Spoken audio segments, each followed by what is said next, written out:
Okay, let's do this. Sting Mash, you know where this is going. Hello and welcome to my AEW Revolution review. Wow, I got a lot to say about this show, especially after that bullshit ending I just saw. Oh, we're gonna have some fun making fun of that in a minute, but man, there is a lot to say about Revolution tonight. Of course, once again, live from the Daily's Place Center. So yes, AEW Revolution. I will say this before I begin this show. I guess I am fortunate enough that last year I did go to AEW Revolution. I had a fun time. I really did. In a way, I'm glad I did because I went to one of the last pay-per-views where this whole motherfucking pandemic started, okay? So I consider myself lucky going there at the time, and I had a fun time that night. And honestly, I'm about to argue that last year's show was almost better than this year's. But I got a lot to say about AEW Revolution tonight because there was some good stuff, there was some bad stuff, there was some downright funny to make fun of, and some straight up bullshit on this show. So we got a lot to say about AEW Revolution tonight, folks. Yes, March the 7th. Wow. We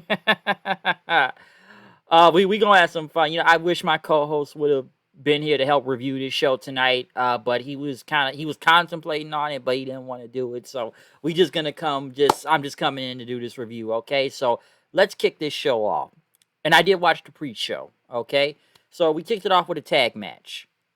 It was Britt Baker and supposedly, Rebel to go against Thunder Rosa and Rayo. But Britt Baker was not. Well, Britt Baker was there, but Britt Baker said that Rebel got hurt the other night thanks to Nyla Rose, I believe. So, yeah, was it Nyla Rose? Yeah, it was Nyla Rose during that tournament. I'm gonna get into that in a second too. But she had a replacement, and who is it that they replaced with, huh? And I got a lot to say about this. Maki Ito, and where do I begin with this? Because I sat there tonight watching, and I thought to myself, what do people see in this girl? Because I'm not getting this. And listen, I did watch the whole little tournament thing that was going on YouTube, and didn't she lose in the first round? And to what I saw, she wasn't even really that good. I don't get the crying thing and whatnot. Like, me and my friend just kind of went over this. Like, why do people think this girl's the shit? Because she says motherfucker on Twitter or something? What? Because she said something back to Cornette or something? Like, I don't see the hype, and I'm just looking all online. People act like this girl was like the next coming of fucking. I don't even know want to say the next coming of what. They act like she was the shit, and I didn't get it because I go back, and even my friend told me he looked in the chat room saying that people saying, "Oh, sign Maki Ito. Tony Khan needs to sign her. He needs to sign her." I'm not seeing it. Okay, I'm really not seeing it, and it amazes me that people were defending this girl to the death. If you said one bad thing about her, like she was the shit. So like she comes out, does like the K-pop like type of entrance. Like I think she was like in a music group in Japan or something. So she comes out singing. And I look at Thunder Rosa's response, and she almost looked kind of disgusted. Like, I know she's doing the match, but it's almost like I got to work with this. And the match was okay, given it was a pre-show match and everything. The only thing I'm not kind of the biggest fan of is, once again, Thunder Rosa taking another L. Yes, Rebel got involved with the crutch and everything, and Britt Baker came in for the win and stuff, but not sure if I'm good with Thunder Rosa losing another match. God forbid if she got pinned by Ito out there. And here's the crazy thing about it. Thunder Rosa and Rayo are supposed to be the faces in this match, right? Britt Baker and Maki Ito are supposed to be heels. All of a sudden, it's almost like it was reversed around for some reason because everybody kept cheering Britt Baker and them. So I'm trying to see what's going on here, okay? Because honestly, and I don't know if this girl's signing with the company and that, but man, I just saw all this overhyped stuff, and I just wasn't even that impressed with the match itself, with her match itself, okay? I just kind of sat there like, why is she here? And I'm like, Thunder Rosa's taking another L. I'm sure Thunder Rosa's thinking right now, man, when does the NWA open back up again? Like, what, the next 2-3 weeks? So, honestly, I don't even know why they got Thunder Rosa on a damn pre-show. of all things. Thunder Rosa shouldn't even be on the damn pre-show, to be honest. Like, I would put her at least on higher on the card. I'm almost surprised she didn't win this tournament in general. I was already questionable about that when they had Nyla Rose beat Thunder Rosa. But yeah, I know it's a whole contract thing, and she's still under NWA contract. But come on now, she got to take another L right here. So, like I said, the opening match was okay. Nothing bad about it. I just say Thunder Rosa's taking me to L's, and I just don't understand why people think this Maki Ito girl is the shit. I'm just not seeing it. Like I said, I watched the tournament, and I was not really impressed. And she was gone out the first round, and just the crying shit, which they did this in the match too. And I almost thought Thunder Rosa had to carry this girl throughout half the match. Okay, so I don't get it. I'm sorry, but I just don't get it, and it just looked like some bullshit out there. So I don't see what is everyone's fascination with her, or I don't get it, because she said a couple things on Twitter, and now automatic. Like I said, it's so funny when they kept saying, "Please sign Maki Ito. Please sign her. Please sign her. She's the shit. She's the shit." How is she the shit? I don't get it. I don't know, man. I don't understand what's going on with fans with this one. This one don't make no sense to me. So this was just kind of strange. But hey, these damn super AEW marks wanted her to be there so bad. They begged Tony Khan to have her on this show. So she's on this show, folks. I don't get it, but I don't know, man. I just looked at Thunder Rosa's face, like saying, like, I gotta work with this. I gotta work with this. Whew, that was some pre-show, folks. That was definitely some pre-show. But let's move on to the main show. They did have a graphic for Jim Crockett Jr., who died last week. We did kick off the official show, which, by the way, I want to make one note here. I know Tony Schiavone, Excalibur, and JR on commentary. JR kind of, had a little bit of a problem on commentary. I know his voice was, I'm not saying his voice was shot. It almost sounded like he had a cold or a sore throat. hopefully everything's good with JR. He even addressed himself, and he's going to pull through the show. But like, by the end, he kind of sounded a little bit better. So I don't know what was really going on with JR throughout the night. But I was like, man, get this man some tea or some throat lozenges or something, okay? But we do kick off with the first match of the show, the Young Bucks versus Chris Jericho and MJF for the tag titles. Good match. Not bad to kick it off. Jericho, he's in shape, out of shape, or is he in shape this week? I don't know at this point. But I thought this was good.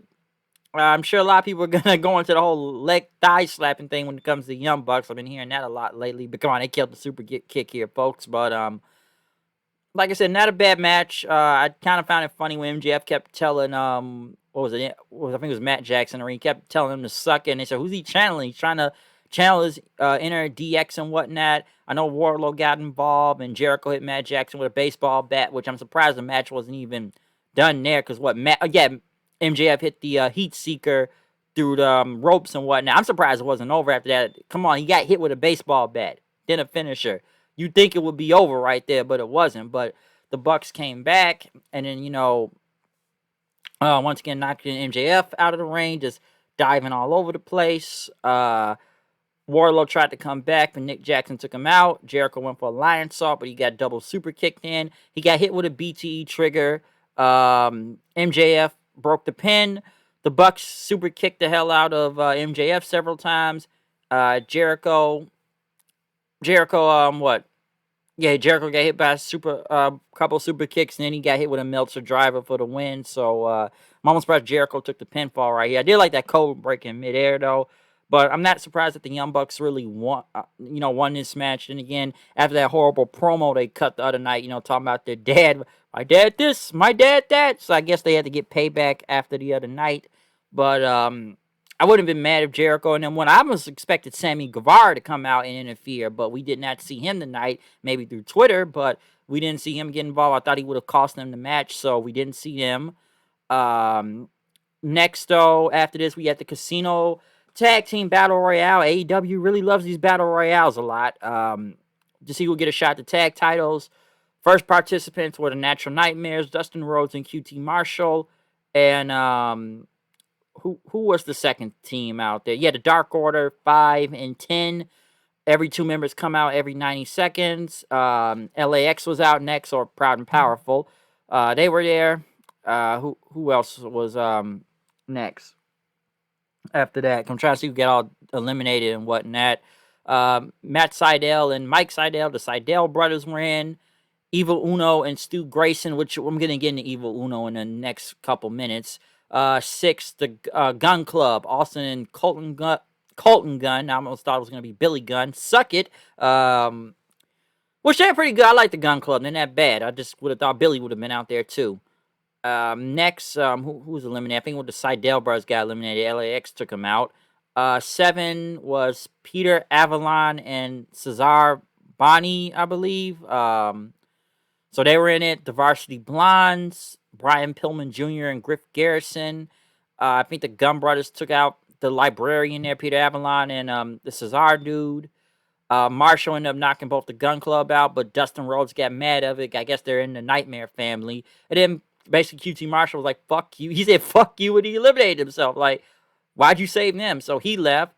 We got Bear Country next. Those guys aren't that bad. 10 was Jungle Boy and Luchasaurus. We're going to get into Jungle Express in a second here. Luchasaurus just starts eliminating everybody damn near. Took out, Cesar dude. And then he took out Garrison. And then Santana got taken out by Jungle Boy. And then we get to the most horrible looking spot throughout the night, which I know I've seen people try to defend this shit tonight too online. But when they threw Marco's stunt, oh God, just why?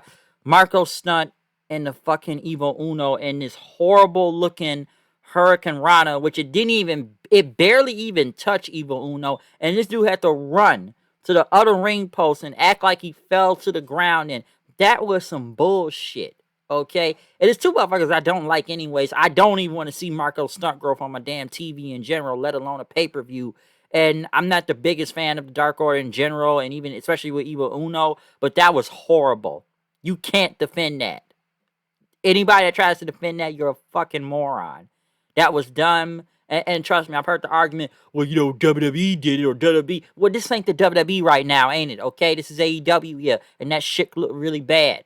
Okay, why even do this spot? And it almost looked like they were trying to practice it, and they couldn't even get it right. So, just bullshit right there. Who else was next? The Butcher and the Baker. Try not to call him the Butcher, Baker, and Candlestick Maker, but the Butcher and the Blade were next. They start taking out Pillman and others. Jack Evans was in the ring, and he pulled out one of the Dark Order members, which, it's so funny. You got all these Dark Order members keep coming out there, and they still not going to win this, okay? What was next? So the Butcher and the Blade took out Dustin Rhodes then. The Bunny helped.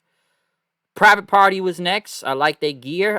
My friend Steven says they was like the Street Profits of NXT, even though I think both of these guys have the same gimmick and whatnot. SCU was next. Christopher Daniels and Frankie Kazarian. Bear Country, they eliminated Luchasaurus, but then the Butcher and them eliminated Bear Country then right after. 14 was Pac and Phoenix. I think they were like the last ones at the same time.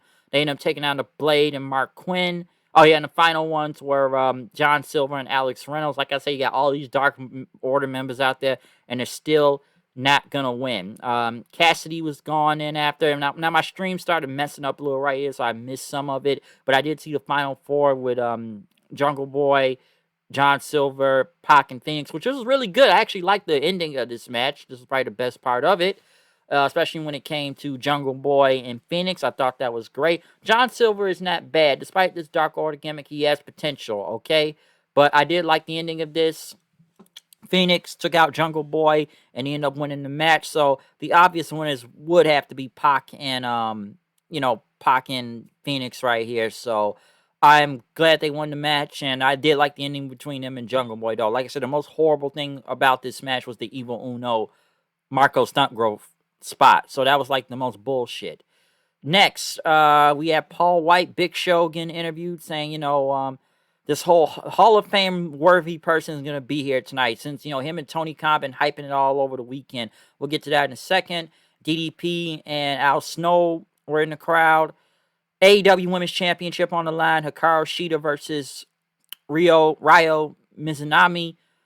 Listen, this was a good match between Shita and them, but let's be honest, I think we all knew Shita was going to win this match in general since Shita kept hitting so many running knees on Mizunami. I actually thought she's just no selling it until the end, but this wasn't bad, though. It wasn't a bad match, but at the same time, you knew Shita was winning, okay? Despite this whole tournament, which I don't think the tournament has been horrible, but it's been some really bad parts in this tournament that didn't make sense. And like I told you before, I would have booked it a different way, okay? But this wasn't a bad match or anything. It's just I was kind of like, Sheeta's gonna win, so I didn't really care that much at the same time. But Sheeta got like another few more running knees and like a corkscrew knee, and it was over. So yeah, the match was actually not bad.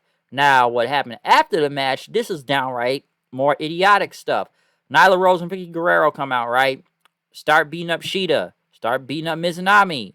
Next thing you know, Britt Baker and Maki Ito come out. And Rebel. And once again, didn't Britt Baker say earlier that Rebel got hurt by Nyla Rose, that she couldn't be in the match? So why are they helping Nyla Rose? Number two, weren't Maki Ito and them supposedly supposed to be faces earlier, huh? Why are they out here helping the heels? Why are they beating up Mizunami and Shita? Oh, here's the worst part. Thunder Rosa comes out. It's 4 against 1 damn near. Why are they up? Nearly 5 if you count Vicky Guerrero. Why are they all running from Thunder Rosa? Okay? Why? So it's like Shita and Mizunami are already beat up in the ring, right? They already got the shit kicked out of them. Thunder Rosa comes by herself, but everybody's now scared of Thunder Rosa. It's not like Thunder Rosa came out with a chair. It's not like Thunder Rosa came out with backup. She didn't come up with a weapon. She didn't have a kendo stick or anything like that. They're all of a sudden scared of Thunder Rosa.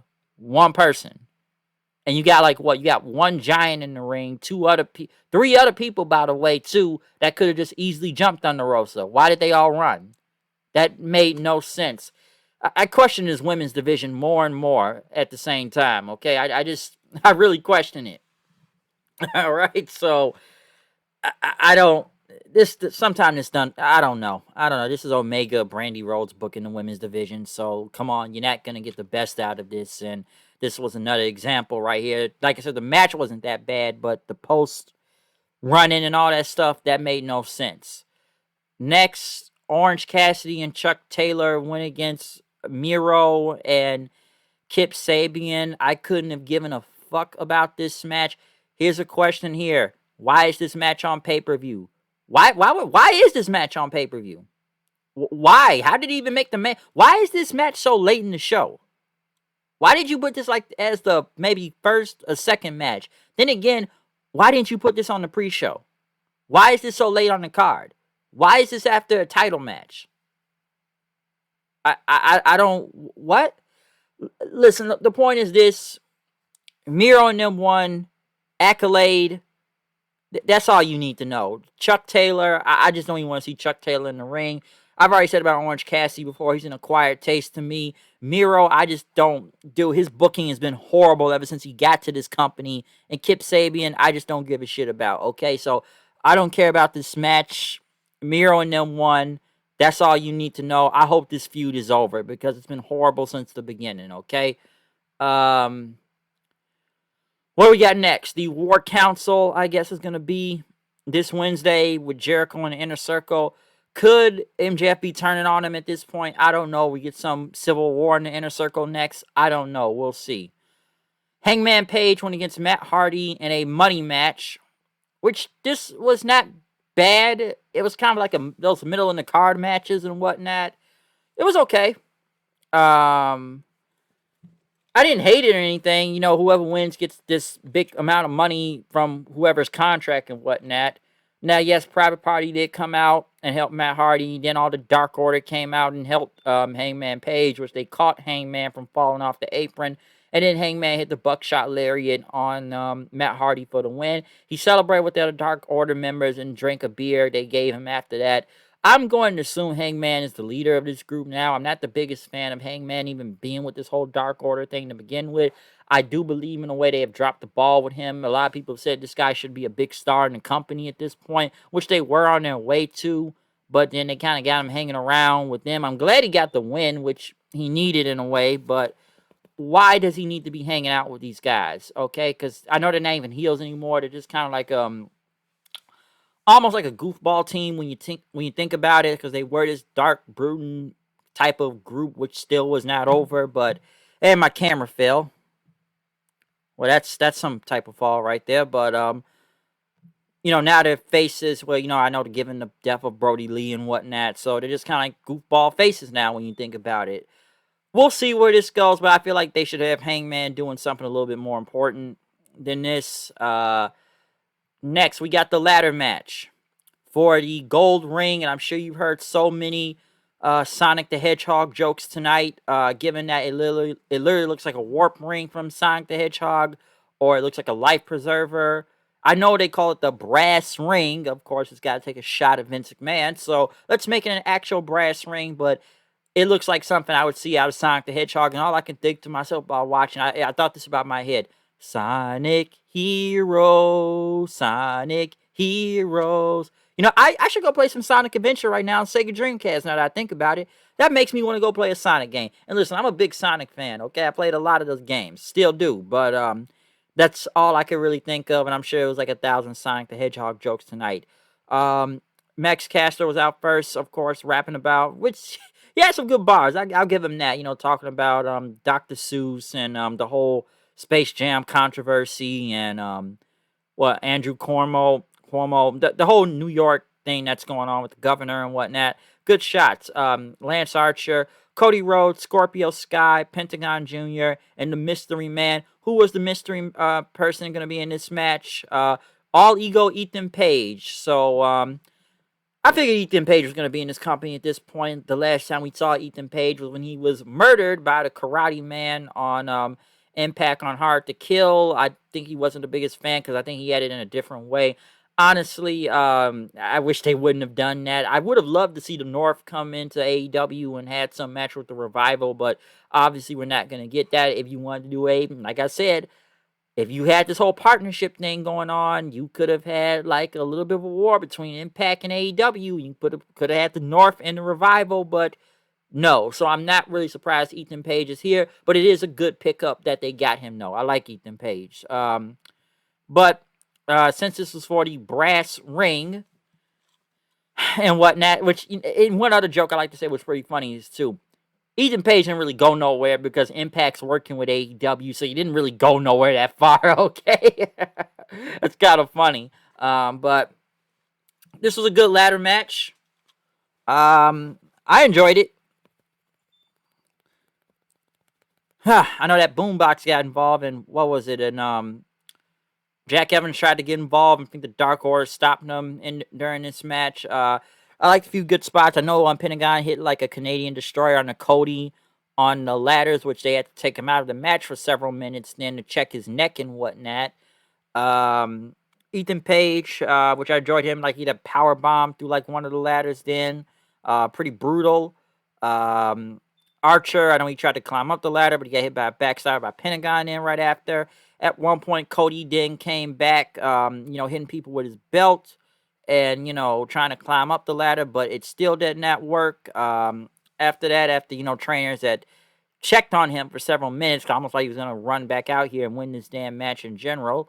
Cody was still, kind of checking his arm, though, since they had to play it up, when Shaq was throwing him around the other night. They were doing that.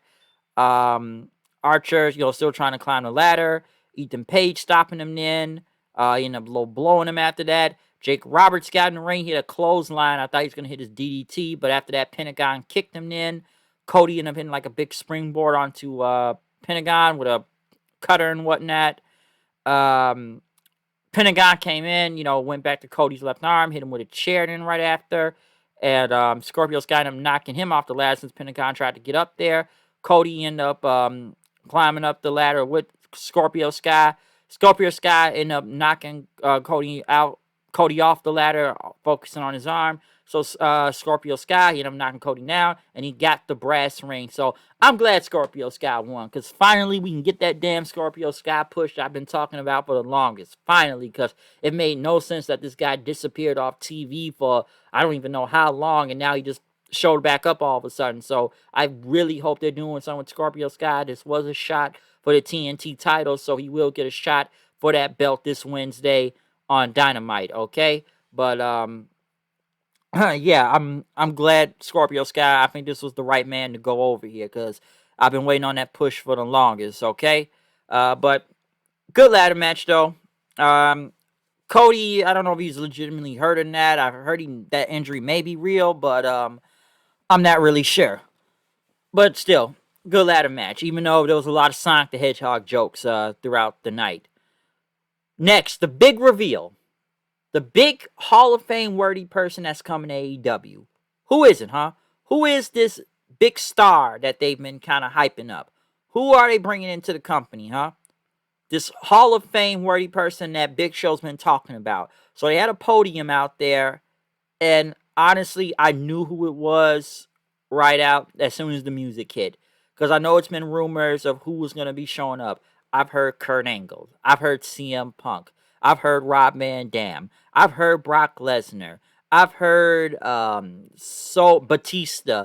I've heard Mark Henry. I've heard many, many, many, many names that they said were coming here. And who is it that comes out? This was basically TNA 2005, 6, it looked like, because this was the same music, and I knew the music as soon as it hit in that little countdown clock. And who is it? Christian Cage is back.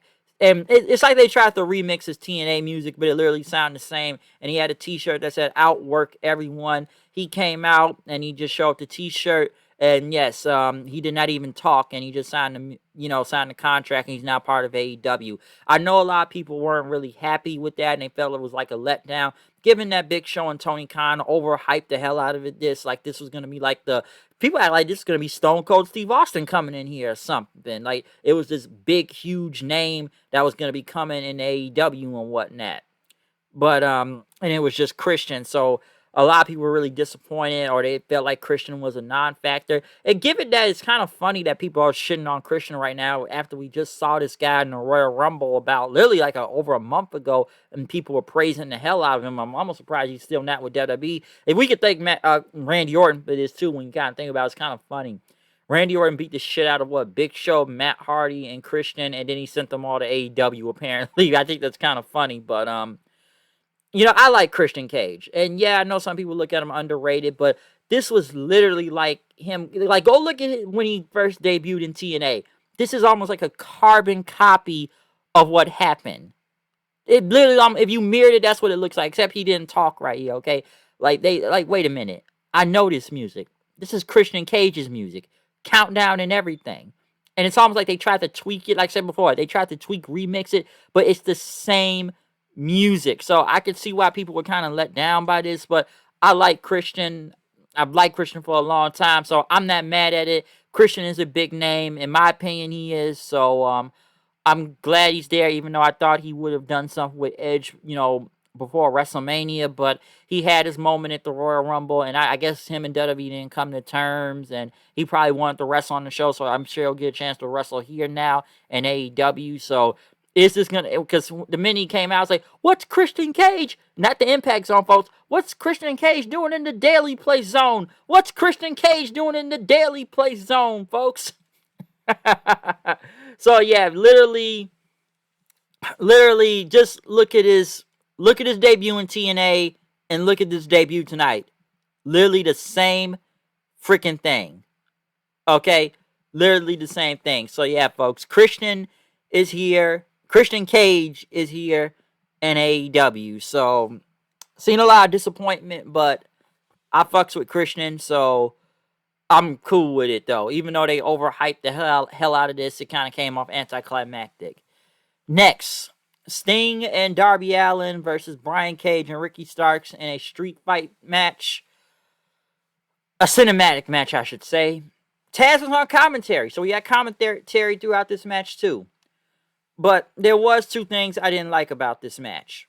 One, I don't like the background music. And two, I actually like the commentary, but they should have just kept one. Either keep the commentary or keep the music. You don't need both, because I just didn't like the music in it. But I actually thought it was going to be a regular match. But, Sting, given that we don't know how really Sting could work a full match. Yeah, we seen him hit his moves and whatnot in the ring, but was he ever going to really work a full match, though? I wouldn't have minded. Now, I think this, little cinematic part, the first part of it, this is like something you could have seen him come into the ring with, okay? Because, Cage and Starks, they come up in this big, expensive Lambo car and whatnot.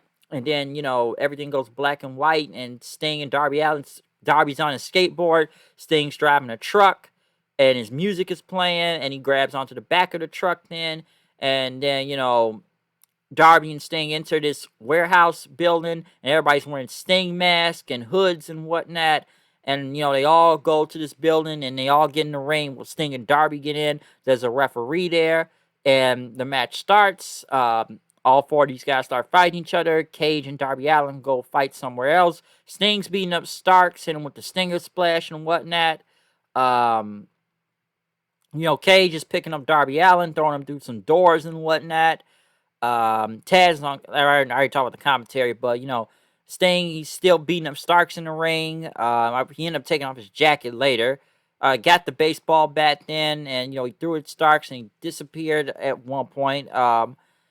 I guess he went to the upstairs of the warehouse then, and Sting still beating up Starks. Cage then, they're fighting up some stairs.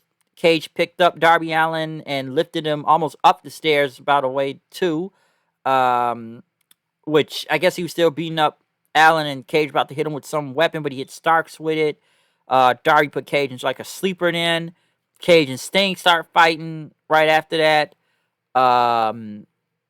Sting, he got like a fire extinguisher because Cage about to throw Darby Allin somewhere, but Sting took a fire extinguisher. He sprayed Brian Cage with, and Darby hit him with like a beer bottle or something over Cage's head. They both put him through a table, and Darby and Stark start punching back and forth with each other. Then as they're going left and right, then next thing you know, Darby hit like what was like his coffin drop onto like off the wall or something, and just landed onto Starks. Then Hobbs comes in like this orange mask then right after and starts attacking Ricky Starks. Next you know, Hook, Taz's son, comes in and he starts beating him up then, so they're all starting jumping Darby Allin in, and then Hobbs and Cage, they just start swinging him almost like I've seen this before, I don't know what it's called, but they swing him and throw him to all this glass like window and everything and leave him there after that. And they start going back to Sting. They hit Sting with a shovel. They start going down like the stairs then. Next thing you know, Sting gets his baseball bat, and then he starts beating the hell out of everybody. He broke the baseball bat. He put Cage on like top of like one of the platforms there. Darby does a big coffin drop, which both of these guys fall so deep into the abyss you would think they're dead then right after, and they'd be gone. But right after that, Sting he looks over and then gets back in the ring. He goes back after Starks. Starks dodges the Scorpion, not the Scorpion. He dodges the Stinger Splash. Sting ended up powerbombing like Ricky Starks, almost kind of reverse line. Like, yeah, powerbomb or into a cold red. And Sting ended up hitting the Scorpion Death Drop for the win. So Sting and Darby Allin won this street fight. I will say this. The cinematic match, even though I've kind of gotten tired of these cinematic matches nowadays, this wasn't bad. I would have gotten rid of the music and just keep the commentary. I know some didn't like both of it, or they just didn't like the commentary. Yes, they could have just kept it silent and just have nobody talk and let us just see the action and whatnot, but they tried to commentate through it also. This wasn't bad, though. I will say that I feel like this whole feud has been one-sided because most of this entire feud has been Sting coming out and Team Taz always running away from Sting every time they even got the sight of him, or if he just has his baseball back when it's like 5 or 6 of these guys and they get scared of one dude with a bat and one with a skateboard and whatnot. Mostly one with the baseball bat, though. So we've seen them run from Sting, and Sting has gotten a better number of these guys most of the time and beat him up with it. He just beat up Starks the other night before this pay-per-view, okay? So I'm not really surprised Sting and Darby won the match, but yeah, Sting got the pin, and it was okay. I know a lot of people aren't the biggest fans of cinematic matches at this point, so I can understand why some hated it. I actually thought they were going to be in the ring for this, but they did not be in the ring for this, and it was a cinematic match. But now we go into the main event. The main event, folks. The exploding barbed wire death match. Can they pull off the same stuff that they did in Japan over 20 something years ago? John Moxley comes out with a jacket, almost kind of looking like Onita out there, just getting his whiskey bottle and a cigarette and whatnot, and just trying to look badass as he can for this match and everything. The referee is in the ring, having like what was like bomb suit and whatnot with a face shield. Omega comes out with Don Callis, just like with jeans and some shirt and whatnot, about the exploding barbed wire death match. Don Callis joined the commentary team for this match. Justin Roberts did the announcements from outside the ring. What do I have to say about this? This was brutal.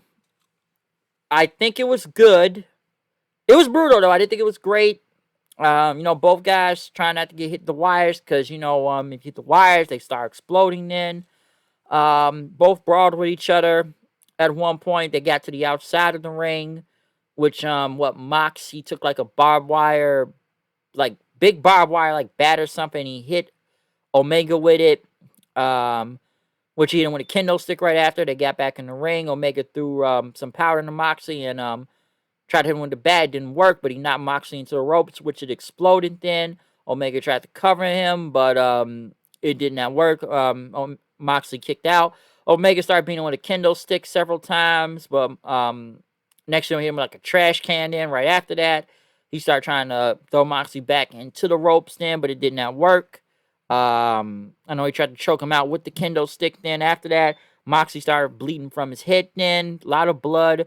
Omega put him like to a figure four, but Moxley like took the chair with barbed wire, started scraping his knees up across with it, even though he was wearing knee pads, I believe. But I guess Omega broke the hold then right after, and he was trying to hit him with a chair then, it looked like, but he dodged it, and I think Moxley crashed in like one of the barbed wire tables and whatnot into the corner.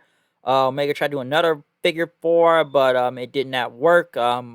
Mox kicked him into the ropes, which once again exploded and whatnot. The whole ring, well, the ring had another explosion and everything. And remember, there's like landmines everywhere and stuff. And they kind of get to the side, almost outside of the ring. Moxie ended up hitting like his big Death Rider or Paradigm Shift through like the barbed wire table, exploding landmines under it, which it exploded, and Omega started bleeding right after, which Moxley couldn't move for a second. I guess he was stuck to the barbed wire after that, which they ended up getting back into the ring. Mox ended up wrapping his hand with the barbed wire, was trying to go back for that bully choke and whatnot, but Omega dodged it. He hit him like the barbed wire. What was it? Barbed wire? Yeah, barbed wire in his arm, clotheslined him with it. And Moxley tried to go back for his finisher again, but Omega hit him with like several V-triggered in, which knocked him into the ropes, once again exploding again. And I think Omega got some water so he could put it in his eyes to get rid of like the explosion and whatnot, trying to clear himself. What happened then right after? I think Moxley got another bat. Was it another bat? He tried to roll him up. It didn't work. And then I guess some music started going off then, which, it's a 30-minute time limit before the ring blows up. So Omega starts hitting Moxley like several more V-triggers, another one-wing angel. It did not work. And Moxley put his foot on the ropes, which I guess there's a rope break in this match. Well, I guess it exploded, so it knocked Omega off it blinded Omega and everything, so he couldn't do anything. Moxley got the barbed wire bat, but Gallows and Anderson came out, the Good Brothers. Moxley tried to fight them off and whatnot, which, I think Carl Anderson gave Omega the barbed wire baseball bat, which he hit Moxley with it and it exploded.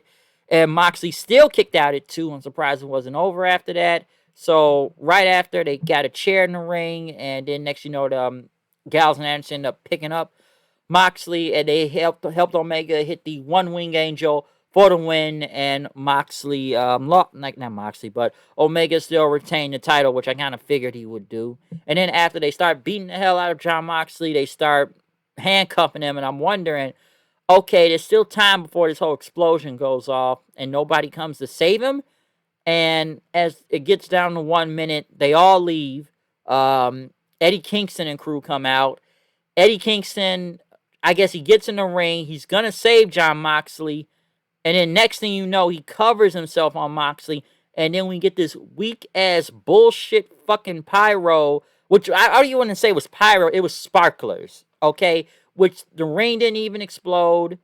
And it's just like, it was just sparklers just popping up in the air to the outside, and like a little explosions, but it's not like the ring exploded. It wasn't this big boom. It's not like the shit like it was in Japan. It's not Terry Funk versus Onita or fucking Cactus Jack. It was weak. And it was so, the funniest thing out of this is that freaking Kingston covered him, and then he has to like lay over him. He had to act like he had just been shot by a 12 gauge shotgun and just act like he was playing dead. He had to sell the hell out of it. Which, by the way, the explosion was never even near any of these guys. It looked weak. It's like you have to change the name of this show from Dynamite. Well, not welcome to AEW Dynamite. Welcome to AEW Sparklers, because that's what it looked like. Okay, listen, the match was brutal. Like I said, I thought it was good. I didn't think it was the greatest thing, but it was pretty good and brutal, though. Did I expect it a little bit more? Yes, I did, okay? But, man, you go look at one of the exploding barbed wire matches from Japan and look at it right, and look at this one, and you tell me which one was more brutal, especially in the ending of this, okay? And I don't know if they got the C4 out there, whatever bombs could they afford, but whoever made these explosions or designed this looked bad, okay? I don't know if this was planned. I don't know if this was botched. And listen, I just saw the little clip of Moxley after the show that somebody recorded saying that Kenny Omega can't build a exploding ring for shit. And yeah, that's kind of true, because this looked bad. It was weak, okay? It was weak. The weakest pyro you would ever see in your life. And I'm like, that's how you end it? That's how you end this match? That was a horrible looking ending. Like I said, the funniest thing is that Kingston had to sell it like he was dead. Okay, he had to sell it like he was dead. I'm thinking like, well, why didn't you just drag him out the ring to save him? But when he covered him, and you know, I get it why Eddie Kingston came out. That made sense. Given him and Moxley's history, that made sense to why he saved him. Okay, I get that part. But just that weak ass this was like one of the weakest endings to a pay-per-view I've ever seen, okay? And I've seen some weak endings, but this one's got to go up there, okay? Cuz that was bad. That was real bad. And I don't know who thought that shit was good, but that looked like some bullshit for real. All right? That was just horrible. Horrible pyro. It's sparklers. It's sparklers. I could buy that from in Indiana somewhere at a fireworks shop. Like, hey, I'm holding a little sparklers. We're just gonna. It's so funny that the outside of the ring only blew up. The outside, like not, and I said before, not one time near the ring it blew up. So I just started laughing and saying that was weak. That was weak. That was weak. Okay, so I don't know, man. If you can't defend that shit. So I just think it was so funny how they did that, though. This whole exploding barbed wire death match thing, or wherever they were going with this. Okay, I don't want to say this was the weakest one I've ever seen. And don't get me wrong, there were some brutal parts, but the ending, finish, or whatever this timer thing was, you think it's gonna be this big ass boom and whatnot? No, this wasn't even a boom. This was like a little mini explosion. This was like what's the word to describe this? Like it's so small of an explosion. No, like the tiniest little explosion. So it's like some of you see out of Futurama or something, like that robot that head used to explode. Think of the episode where he's got the little tiny explosion and whatnot. Okay, just like this mini little nuclear bomb. Not even a grenade would look that big. Okay, that's just funny. Sparklers, freaking sparklers, and I just think the funniest thing is I can't get over the Kingston spot though. That is funny. Oh man, that's funny. Fire the engineer, okay? Just fire the engineer. So this was very anticlimactic, and even my friend Steven said this. What was the biggest disappointment here? Christian coming out, or this exploding ending to this match? Okay, what was really the worst thing, baddest part about this show? So I don't know. I I honestly don't know. Oh man. But other than making fun of that bullshit ending, and I'm sure I could come up with many more jokes all day, but I'm gonna end this review right here. So that is my review of AEW Revolution 2021, folks. Okay. Overall, I think this was a good show. It had its good and bad parts, I'll say. Um, what did I enjoy? I thought the tag title match wasn't bad. I actually thought that was pretty good. The exploding barbed wire death match, I thought it was good. I didn't think it was great. I enjoyed this match to some extent. It was brutal, but that ending was some bullshit. The Sting and Darby Allin match, I wasn't, and going against Cage and Starks wasn't bad. I get why it had to be a cinematic, even though I didn't really want to see it like that. It wasn't bad. I just would have gotten rid of the music and maybe the commentary. Hold on a second, doing review. Call you right back. But yeah, I didn't think that was bad. Christian, I like Christian. That's a positive for me. Even though I think it was kind of, in a way, disappointment, but that's kind of AEW's own fault for overhyping this whole, who is this big legend that's supposed to be coming in, and then people just kind of got pissed off it was Christian. But I like Christian, okay? So that I'm cool with him. I like the guy. The ladder match wasn't bad. I like the debut of Ethan Page. That was good. I'm glad Scorpio Sky got the win. Yeah, he won the Sonic the Hedgehog ring, but wasn't a bad ladder match though. Hangman and Hardy was okay. I actually thought the women's match wasn't bad. It was good, but it's like I knew Shita was winning, so I didn't really have to care that much. I didn't give a shit about Miro and Sabian versus Chuck Taylor and Cassidy. I hope that feud is over, but then again, this match shouldn't have been on the damn pay-per-view to begin with. What else? The tag team battle royale, of course, it's gonna be like a clusterfuck out there. But hey, Phoenix and Pac won, so I'm good with that. So yeah, it wasn't a bad show. The worst things I could probably say about the show is this: that bullshit little thing they did in the whole battle royale with the stunt growth and Uno spot, the overhype of Maki Ito, which literally makes no sense to me. So I thought that was a negative, given that people thought this girl was the shit, and I really don't think she is. Thunder Rosa taking another L, which I kind of had a problem with that. Even the women's title match, which I didn't think that was bad, just the aftermath of it looked really dumb. Like I said, one of the worst parts, I already said the Sabian stuff, that was bad enough. The ending to the exploding barbed wire death match. Yeah, so I think you know what I think was good and what was bad on this show, but if you had to count the worst things, was just the ending to the main event, the post match of the main event. Christian, to some extent, the whole Maki Ito thing, and the whole Orange Cassidy, Kip Sabian versus Miro Miro and Kip Sabian versus Cassidy and Chuck Taylor. Like, it's so bad I don't even want to remember these guys' names for some reason. That's how bad it was. But hey, Miro looks like Zangief from Street Fighter. What do you want me to say about that? So we got 3 debuts tonight, folks. We got 3. So I think this show was good. I didn't think it was great. I think it was still a fun show in some ways, all right? But I didn't think this was the greatest pay-per-view as someone trying to put it at. So yeah, I am still kind of fortunate that I got to go to, AEW Revolution last year during this time and whatnot. So yeah, that's my review of Revolution, folks. So yeah, comment, subscribe, follow me on Twitter at HoodedKnight890. Tell me, what do you think about AEW tonight in this pay-per-view? What do you think about Christian? What do you think about that sparkler ending to the barbed wire exploding death match, or whatever you want to call it? Did it live up to the hype like it did in Japan over 20-something years ago? What do you think about just that ladder match, the debut of Ethan Page, today I already said Christian, or anything on this show? Please tell me, what do you think about this tonight, okay? So I'm out of here. See you guys later. Follow me on Twitter at HoodedKnight890.